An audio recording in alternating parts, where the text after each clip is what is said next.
आज 7 दिवस का रिमांड यूपी एटीएस द्वारा इन्वेस्टिगेशन के दौरान इन दोनों मुख्य अभियुक्तों का लिया गया है।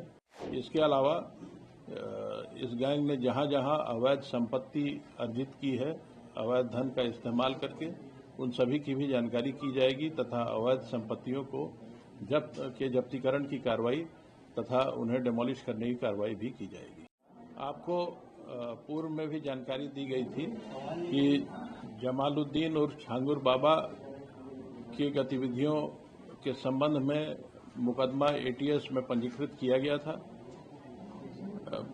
5 जुलाई को छांगुर बाबा और जमालुद्दीन और उसके प्रमुख सहयोगी नीतू उर्फ नसरीन की गिरफ्तारी की गई थी।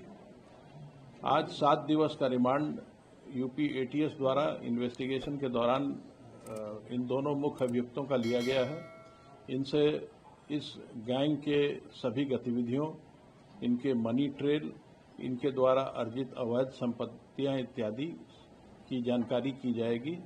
साथ ही संपूर्ण गैंग के नेटवर्क की जानकारी भी प्राप्त की जाएगी। इसके अलावा इस गैंग ने जहां जहां अवैध संपत्ति अर्जित की है, अवैध धन का इस्तेमाल करके, उन सभी की भी जानकारी की जाएगी तथा अवैध संपत्तियों को जब्तीकरण की कार्रवाई तथा उन्हें डिमोलिश करने की कार्रवाई भी की जाएगी। सर, क्या अभी तक जो जितनी भी आगे पहले जांच पड़ताल हुई है, क्या इस बात की कोई जानकारी अब तक कितने लोगों का अवैध धर्मांतरण कराया होगा, कितनी महिलाएं होंगी, कितने पुरुष होंगे, कोई आइडिया? इस संबंध में अभी कोई गैस करना उचित नहीं है, क्योंकि एटीएस इस पूरे प्रकरण की विस्तृत जानकारी कर रही है, उसमें गहन विवेचना कर रही है। लेकिन ये इस बात की जानकारी हुई है कि लगभग 15 वर्षों से यह गैंग वहां कार्य कर रहा था और इस दौरान इसने काफी बड़ी संख्या में धर्मांतरण कराए हैं। सर, जो एफआईआर एटीएस की है उसमें जमालुद्दीन के भतीजे का भी नाम है, सबरोज का, और इसका भांजा है शहाबुद्दीन, एक नागपुर का ईदुल इस्लाम भी है। 9 नामजद आरोपी हैं, मात्र 4 गिरफ्तार हैं।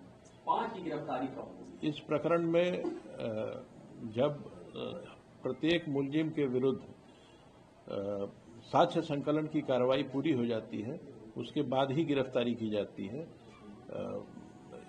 एसटीएफ ने अपने जांच में काफी साक्ष्य संकलित किए थे और जहां जहां उन साक्ष्यों के बारे में पुख्ता तथ्य इकट्ठा कर लिए गए हैं, जिन मुलजिमों के विरुद्ध पुख्ता तथ्य प्राप्त हो गए हैं, उन सब की गिरफ्तारी कर ली गई है।